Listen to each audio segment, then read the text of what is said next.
దేవుడే అనుకున్న జీవాన్ని మానవుడు పొందుకోవాలి. దేవుడే కలిగి ఉన్న జీవాన్ని మానవుడు పొందుకోవాలి. హల్లెలూయా. దేవుడే అనుకున్న జీవం అనగా దేవుడే కలిగి ఉన్న జీవం అని దాని అర్థం. దేవుడు దేన్ని కలిగి ఉండలేదో దానిని మనకివ్వాలి అని దేవుడు అనుకోలేదు.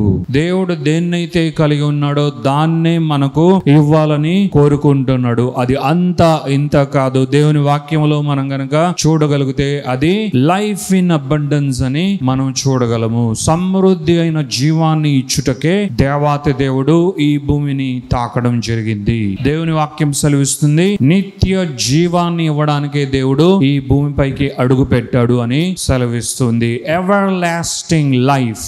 The Bible proclaims about the everlasting life. నిత్యము నిలుచున్నటువంటి జీవాన్ని దేవుడు మనకు ఇవ్వకోరాడు. ఇది ఆయన గొప్ప ప్రణాళిక. భూమికి పునాదులు వేయబడక మునుపే God has a plan for us to give the life as God has it for us. ఇంతటి గొప్ప దేవుని మనము సేవిస్తున్నాము. ఇంతటి ఆశ్చర్యకరుణ్ణి మనము సేవిస్తున్నాము. ఇంత గొప్ప సృష్టికర్త అయిన దేవుని మనము సేవిస్తున్నాము. మనం ఎంతో ధన్యులమై ఉన్నాము. హల్లెలూయా. ఈ జీవాన్ని మానవులందరికీ ఇవ్వాలని కోరి ఆయన ఒక గొప్ప ప్రణాళిక రచించాడు. ఎవరైతే దేవుడు అనుకున్నట్లుగా జీవాన్ని పొందుకోవాలనుకుంటున్నారో, అనగా దేవుడే కలిగి ఉన్న జీవాన్ని పొందుకోవాలనుకుంటున్నారో, వారు దేవుడు నిర్దేశించిన మార్గంలోనికి రావాలి అని దేవుడు కోరుకుంటున్నాడు. ఎవరికి జీవం కావాలో వారికి దేవుని నిర్దిష్టమైన ప్రణాళిక అయిన ఒక మార్గం ఉంది. ఆ మార్గములోనికి ఒకడు అడుగు పెడితే, ఆ మార్గంలో ఒకడు ప్రయాణం చేస్తే చాలు, దేవుడే అనుకున్న, దేవుడే కలిగి ఉన్న ఆ జీవము ఒకని సొంతం అవుతుంది. దేవుని నామానికి మహిమ కలుగును గాక. హల్లెలూయా. మనం నేర్చుకోవాల్సింది, జీవాన్ని దేవుడు ఇస్తూ ఉన్నాడు అంటే దానికి తగినటువంటి మార్గాన్ని కూడా దేవుడు ఏర్పాటు చేస్తూ ఉన్నాడు. ఆయన జీవము, ఆయన మార్గము రెండు వేరు కాదు. ఆయన ఇవ్వాలనుకుంటున్న జీవము, దాని యొద్దకు నడిపించాలనుకుంటున్న మార్గము రెండు వేరు కాదు, ఒక్కటే. హల్లెలూయా. కాబట్టి ఎవరిని ఆయన జీవం యొద్దకు నడిపించాలని కోరుకుంటున్నాడో ఆయన మార్గాన్ని వారి కొరకు ఆయన వేయడం జరిగింది. ఆ మార్గమే మనము నడిచిన మార్గము, మనము నడుస్తున్న మార్గము, మన జీవిత కాలమంతా మనము నడవబో మార్గము. ఆ మార్గమే నేనే మార్గం, సత్యం, జీవం అని చెప్పిన మార్గము. ఎవరైనా సరే ఒక ప్లేస్ కి వెళ్ళాలి అంటే, అది విమానంలో వెళ్ళాలనుకున్నా సరే, దానికంటూ ఒక రూట్ లేకుండా, ఒక రోడ్ లేకుండా, ఒక ట్రాక్ లేకుండా, ఒక మార్గము లేకుండా వెళ్ళడం కుదరదు. హల్లెలూయా. ఇప్పుడు మనమంతా ఎలా వచ్చాం ఇక్కడికి? మనకు వర్షిప్ సెంటర్ కావాలి. అయితే మనం ఇక్కడికి రావాలి అంటే దీనికంటూ ఒక మార్గం ఉందా లేదా? ఎలాగో ఇక్కడికి రావడానికి మనము రోడ్ని చూస్ చేసుకున్నాము. మార్గం అన్నది ప్రతి ఒక్కరికి అవసరమైనదే. మార్గము లేకుండా గమ్యం లేదు, మార్గము లేకుండా విజయం లేదు, మార్గం లేకుండా జీవము కూడా లేదు. ప్రియులారా, దేవుని నామానికి మహిమ కలుగును గాక.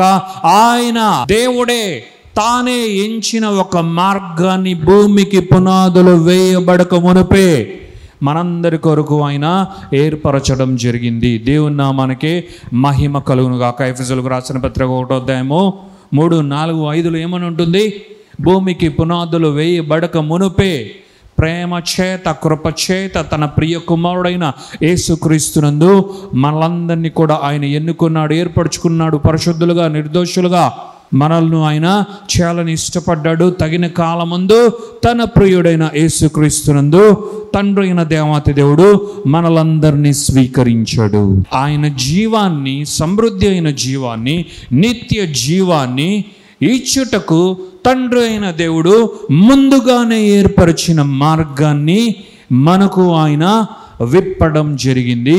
ఈ మార్గాన్ని ఎవరైతే పుచ్చుకున్నారో, ఈ మార్గాన్ని ఎవరైతే స్వీకరించారో వారందరూ కూడా ఆయన అనుగ్రహించిన గొప్ప బహుమానమైనటువంటి నిత్య జీవాన్ని కూడా పొందుకున్నారు అని దేవుని వాక్యం సెలవిస్తుంది. హల్లెలూయా. దేవుడు నిత్య జీవం ఇవ్వాలని కోరుకున్నాడు, అనేకులకు ఇవ్వాలని కోరుకున్నాడు, ప్రతి ఒక్కరికి ఇవ్వాలని కోరుకున్నాడు. కానీ ఆయన డైరెక్ట్గా ఈ నిత్య జీవాన్ని ఎవరికి ఇవ్వలేదు. ఈ నిత్య జీవం పొందుకోవడానికి, ఈ జీవాన్ని పొందుకోవడానికి దేవుడే అనుకున్న, దేవుడే కలిగి ఉన్న ఈ జీవాన్ని అనేకులు పొందుకోవడానికి ఆయన చూపిస్తున్నాడు.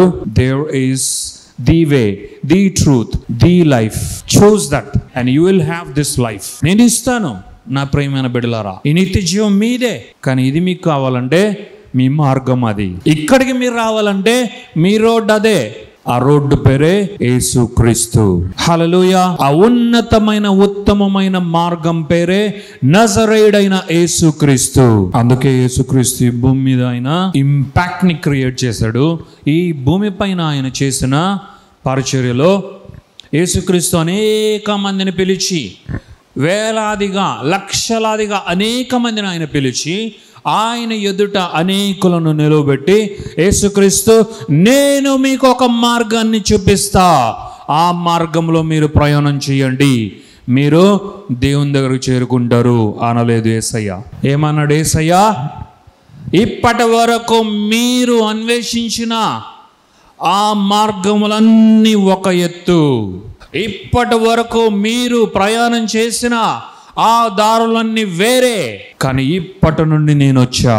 ఇప్పటి నుండి మీకు జీవము కావాలన్నా, సమృద్ధిగా అది కావాలన్నా, నిత్యమునకు అది నిలవాలన్నా మీరు వెదకు ఆ మార్గము నేనే మీరు వెదకు మార్గము, నేనే మీరు వెదకు సత్యము, నేనే మీరు వెదకు జీవము. హల్లెలూయా, హల్లెలూయా. దేవుని నామానికే మహిమ కలుగును గాక. It's not only just the way that Jesus stood for us, he himself is the life. యేసుక్రీస్తు ఆయనే మార్గం, ఆయనే సత్యం. ఎండింగ్ ఏంటి? ఆయనే జీవం. అపోస్తులైన మత్తయి వ్రాస్తూ ఏమంటున్నాడు? ఒక విశాలమైన ద్వారం ఉంది, ఆ యొక్క ద్వారము విశాలమైన మార్గములో అనేకులను నడిపిస్తుంది, తుదకు అది నాశనమునకై నడిపిస్తుంది. అయితే ఇరుకు ద్వారం ఒకటి ఉంది. ఆ ఇరుకు ద్వారము ఇరుకు మార్గములోనికే మిమ్మల్ని ప్రవేశింపచేస్తుంది. అది జీవమునకు నడిపించు మార్గము. ప్రపంచమంతా యేసయ్య గురించి తెలుసు, కానీ ఆయన యందు విశ్వాసం ఉంచేవారు కొందరు మాత్రమే. ఇప్పటి వరకు హిస్టరీలో గ్రేటెస్ట్ ఇంపాక్ట్ ఎవరైనా క్రియేట్ చేశారు అంటే అది యేసయ్యే. ఫిజికల్ గా తీసుకున్నా కూడా, అంటే ఫిజికల్ మైండ్స్ కి, ఫిజికల్ బ్రెయిన్స్ కి అన్ని స్టాటిస్టిక్స్ ఇవే కదా కావాలి. అలా భౌతికముగా ప్రకృతి సంబంధంగా తీసుకున్నా కూడా యేసయ్య మాత్రమే ప్రథమమైనటువంటి స్థానంలో నిలబడతాడు. అయినా కూడా ఎందుకు అనేకులు నమ్మలేకపోతున్నారు, ఆయన వెంబడించలేకపోతున్నారు? కారణం ఇరుకు ద్వారము, ఇరుకు మార్గము. అనేక మంది జీవము కొరకే అన్వేషిస్తూ ఉండొచ్చు, కానీ వారు వెదకు చోటు వేరే వేరే వేరే రకాలుగా ఉన్నది. వారు వేరే ప్రదేశంలో జీవాన్ని వెతుకుతున్నారు.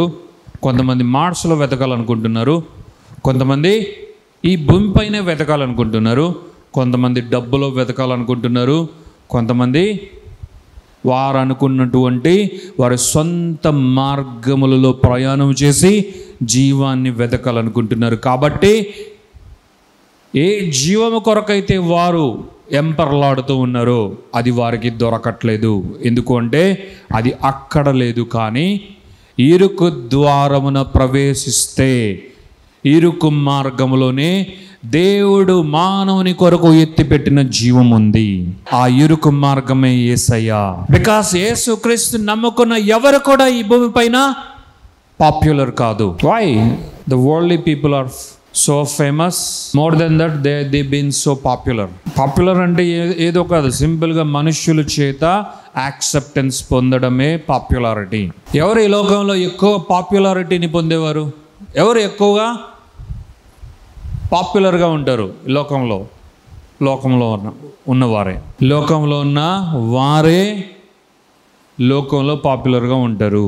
ఎందుకు అంటే వారు ప్రయాణిస్తున్న, వారిని పాపులర్గా చేసిన ఇద్దరి మార్గములు కూడా విశాలమైన మార్గం. కాబట్టి మానవునికి ఇష్టం లేనిది ఏంటో తెలుసా? మానవునికి ఇష్టం లేనిదే నారో గేట్ అండ్ నారో వే.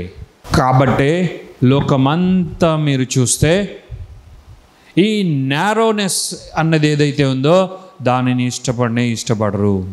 ఆదివారము నారో గేట్ ఓపెన్ చేసి నారో రోడ్లో ప్రయాణం చేసి మరలా చర్చికి వచ్చి ఇంకో నారో గేట్ ఓపెన్ చేసి దేవుని మందిరంలో కూర్చొని దేవునితో సమయాన్ని గడిపేది ఒక క్రైస్తవుడు మాత్రమే, ఒక విశ్వాసం మాత్రమే.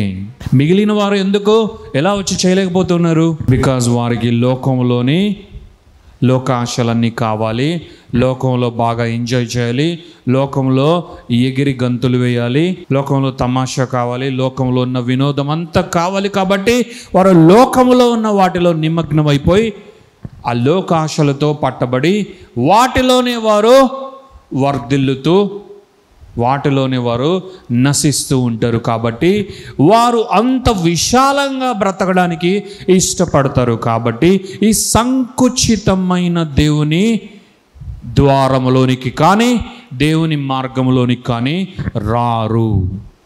కాబట్టే దేవుడు అనుకున్న ఈ జీవాన్ని కూడా వారు పొందలేకపోతున్నారు.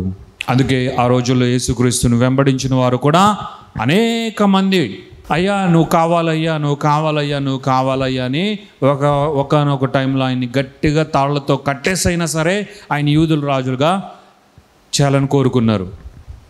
కానీ నిజమైన జీవాధిపతికి ఈ విషయం తెలుసు కాబట్టి ఆయన దానికి సమ్మతించకుండా అక్కడ నుండి వారి యొక్క బంధకాల నుండి తన్ను తాను విడిపించుకొని ఆయన ఫోర్స్డ్గా వారి నుండి బయటపడి ఆయన వేరే చోటుకి వెళ్ళిపోవడం జరిగింది. కారణం ఆయన ద్వారా ఏదో లాభపడాలి, ఆయన ద్వారా ఏదో జీవనాన్ని పొందుకొని చాలా సాఫీగా సజావుగా వెళ్ళిపోవాలనుకున్నారు. కానీ ఆయనలో నిజముగా దొరికాడు నిత్య జీవము కొరకు.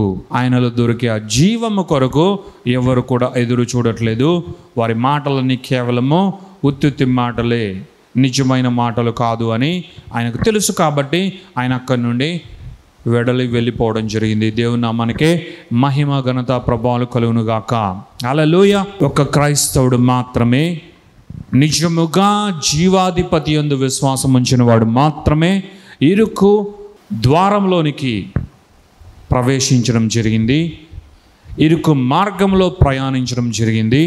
అలాగే ఈ ద్వారము మార్గము గుండా దొరికిన గొప్ప బహుమానమైన జీవాన్ని కూడా పొందడం జరిగింది. దేవుని నామానికే మహిమ ఘనత ప్రభావం కలుగును గాక. కాబట్టి ఈ విశ్వమంతా తిరిగినా, ఎక్కడ తిరిగినా దొరకనటువంటి జీవము కేవలము సృష్టికర్త అయిన, జీవాధిపతి అయిన, రక్షకుడైన, విమోచకుడైన యేసుక్రీస్తునందే లభిస్తుంది. ఇది మన తండ్రి అయిన దేవుడే ఆయన ఇలా చూపిస్తూ మరి ఆయన ఈ బహుమానాన్ని ప్రతి ఒక్కరికి కూడా అనుగ్రహించాడు.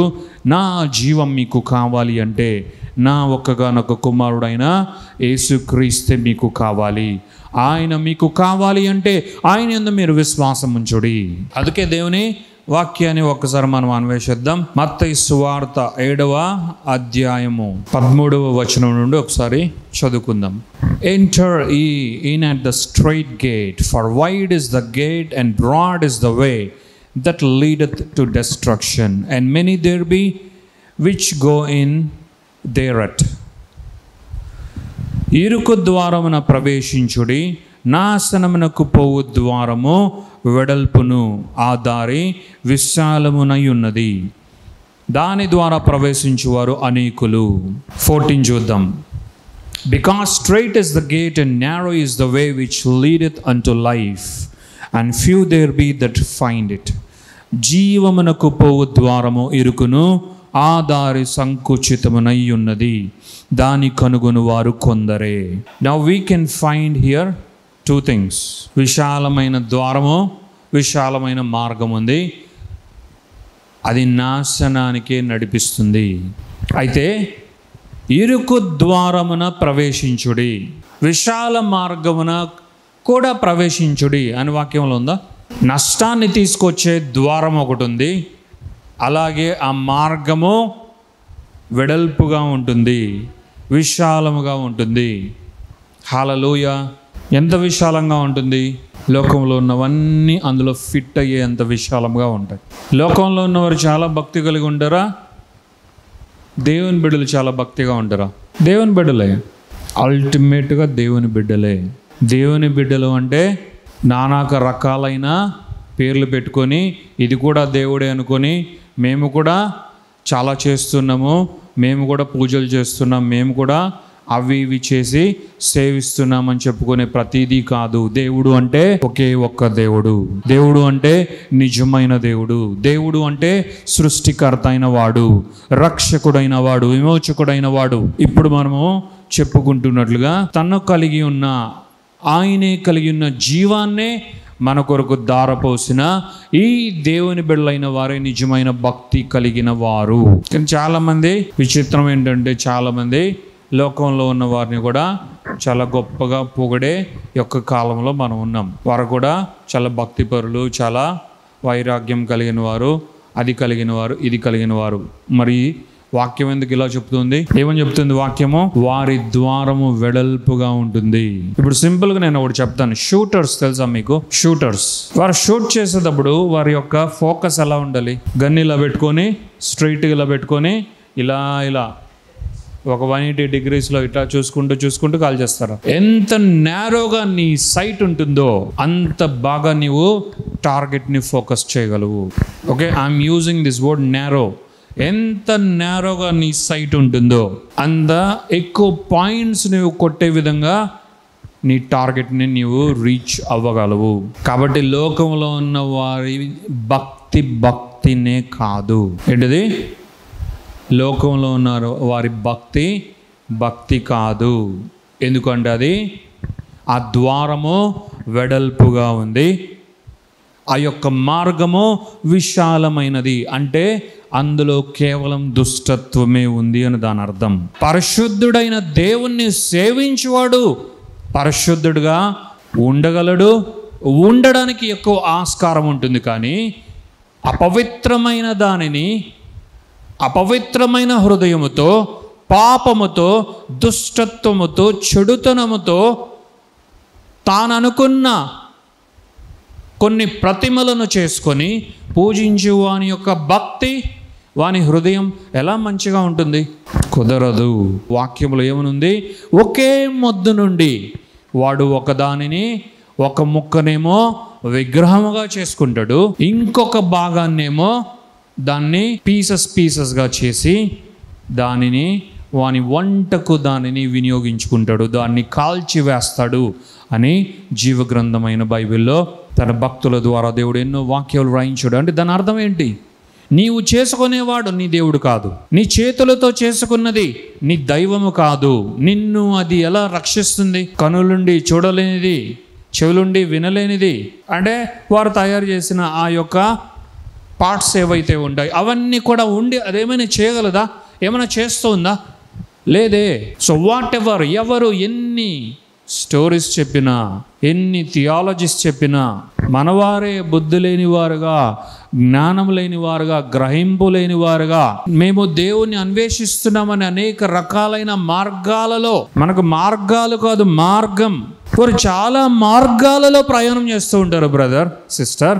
వారికి చాలా మార్గాలు, చాలా దేవుళ్ళు, చాలా దైవాలు, ఇలవేల్పులు ఉన్నాయి బ్రదర్. పాప వారికి తెలియక వారు అలా చేస్తున్నారు బ్రదర్.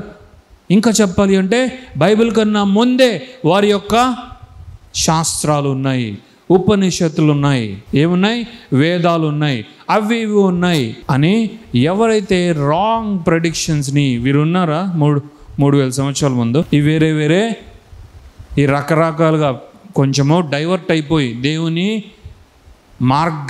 మార్గాన్ని గట్టిగా పట్టుకొని దేవుని మార్గంలో ప్రయాణం చేస్తున్నా డైవర్ట్ అయిపోయి డిసీవ్ అయిపోయి రకరకాలుగా ప్రవర్తించే అనేక మంది క్రైస్తవులు, క్రైస్తవ నాయకులు, క్రైస్తవ బోధకులు అనేక మంది వారు ఎంత మంచిగా చెప్పినా సరే అదేంటది వెడల్పైన ద్వారమే, విశాలమైన మార్గమే.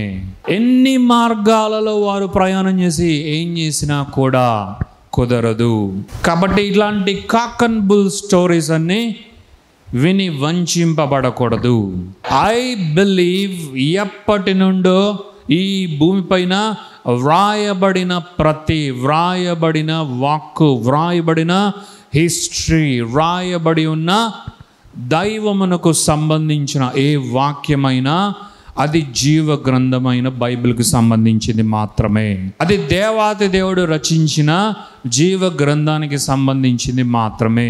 ఇప్పుడు మనం కష్టం లేకుండా ఎంతో ఈజీగా మన చేతిలో పెట్టుకొని ఇంత సునాయాసంగా మనం చదవగలుగుతున్నాం. కానీ ఇది కొన్ని వేల సంవత్సరాలుగా డిఫరెంట్ డైవర్స్ మేనర్స్లో డెవలప్ అయ్యి, ప్రిజర్వ్ అయ్యి, ఇంప్రొవైజ్ అయ్యి, ఇదంతా కూడా మన కొరకు దేవుడు చేసిన ప్రణాళిక చొప్పున మన చేతిలోకి ఒక ప్రతిగా వచ్చి ఈరోజు మనమంతా కూడా ఇంత బ్లెస్డ్ వేలో ధ్యానించుకొనడానికి, మనం పరిశీలించి మనల్ని మనము చక్క పెట్టుకొని ఆయన మార్గములో, ఆయన ప్రణాళికలలో వర్ధిల్లులాగున మనకు ఇది దోహదపడుతుంది, సహాయపడుతుంది. దేవుని నామానికే మహిమ, ఘనత, ప్రభావం కలుగునుగాక. కాబట్టి వెడల్పు ద్వారము, విశాలమైన మార్గము అది మనది కాదు, అది లోకానిది. నేను చిన్నప్పుడు ఒక ఏజ్లో నేను ఆలోచించేవాడిని. ఏమైనా ఆలోచించేవాడిని అంటే, రోడ్డు ఇంతే ఉంటుంది కదా, ఎక్కడైనా రోడ్డు ఇంతే ఉంటుంది. ఎప్పుడు మనకు ఏ సమస్య ఉంటుంది రోడ్లో చెప్పండి? రోడ్లో ట్రాఫిక్ సమస్య ఉంటుంది. ఇదేదో 2020లోనో లేదంటే 2021లోనో వచ్చింది కాదు, అది ఎప్పటి నుండో ఉన్న సమస్యే కదా. నేను ఆలోచించేవాడిని, ఇలాగ ఇంతే ఎందుకు పెట్టాలి? ఒక 4 లేన్లు, ఇప్పుడైతే ఎక్కడ చూడు 4, 6 అన్నవి వెరీ కామన్ అయిపోయాయి. ఆ రోజుల్లో జస్ట్ రోడ్ డివైడర్స్ కూడా ఉండేవి కాదు, 2 lanes అంత రోడ్డు మాత్రమే ఉండేది. ఇంకా విలేజెస్లో అయితే హాఫ్ లేన్ మాత్రమే ఉండేది. అర్థమైందా? అలాగా నేను ఆలోచించినప్పుడు ఎందుకు ఇలా ఉండాలి? చాలా వైడ్గా, విశాలంగా ఉండొచ్చు కదా. నాకు తర్వాత పెరగంగా ఏమైందంటే, wide, the more wide and the road would be, it will destroy you, it will kill you. Driving చేసే అనేక మందికే కాదు, నాకు కూడా కొంత దానిలో ప్రవేశం ఉంది. కాబట్టి నేను కూడా డ్రైవింగ్ చేసేటప్పుడు నా ఎక్స్పీరియన్స్లో కనుక తీసుకుంటే, నేరోగా ఉందనుకోండి, అది చాలా ఫోకస్డ్గా ఉంటుంది. హైవేలోనికి వెళ్తే ఒకే వైపు 3-4 lanes ఉన్నప్పుడు నిజంగానే నీకు తెలియకుండా ఒక భయము వణుకు వస్తుంది. అండ్ నువ్వు చాలా హ్యాపీగా, జాలీగా, చాలా ఎంజాయ్ చేస్తూ చాలా స్పీడ్గా వెళ్ళిపోతూ ఉండొచ్చు. కానీ ఒక టైంకి వచ్చేసరికి ఈ లేనా ఏ లేన్ చూస్ చేసుకోవాలి.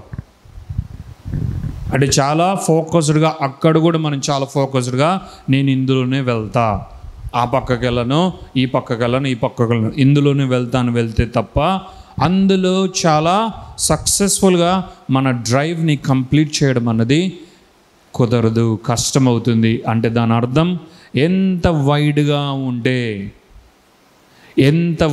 అంటే నీవు అంత కన్ఫ్యూజ్డ్ వన్గా అవుతావు. ఎంత అధికమైన స్వేచ్ఛ నీకుంటే నీవు పాడవుతావు.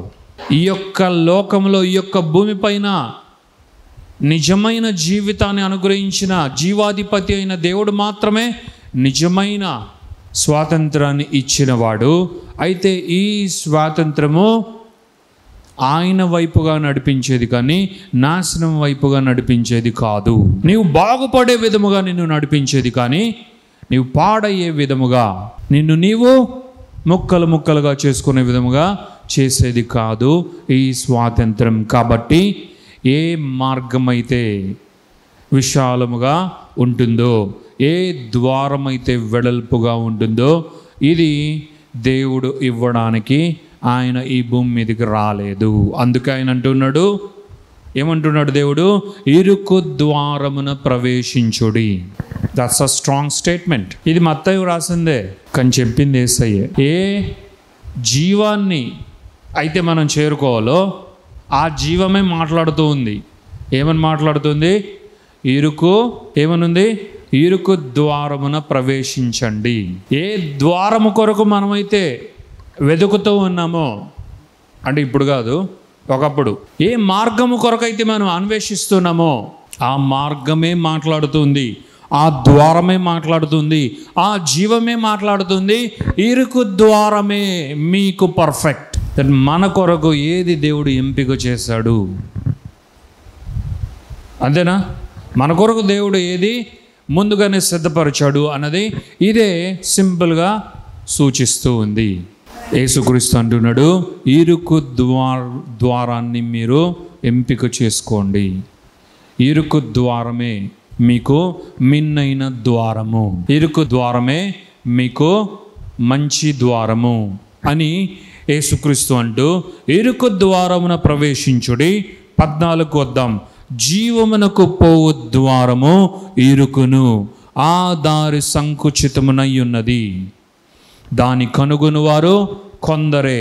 హల్లెలూయా. విశాలమైన మార్గంలో ఎవరైతే ప్రయాణం చేస్తున్నారో, విశాలమైన మార్గంలో ఉన్న వారు ఎంతమంది?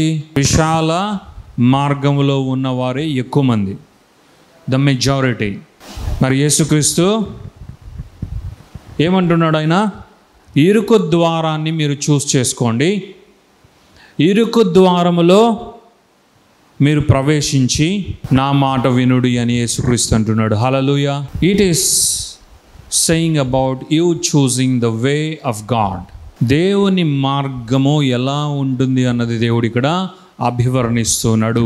నీవు లోకంతో గనుక కంపేర్ చేసుకుంటే, లోకంలో ఉన్న విశాలతతో గనుక నీవు కంపేర్ చేసుకుంటే దేవుని మార్గం చాలా సంకుచితముగా ఉంటుంది. అందుకే గ్లోబల్గా దేవుని బిడ్డలను ఏమని పిలుస్తారు అంటే narrow minded guys, narrow minded people.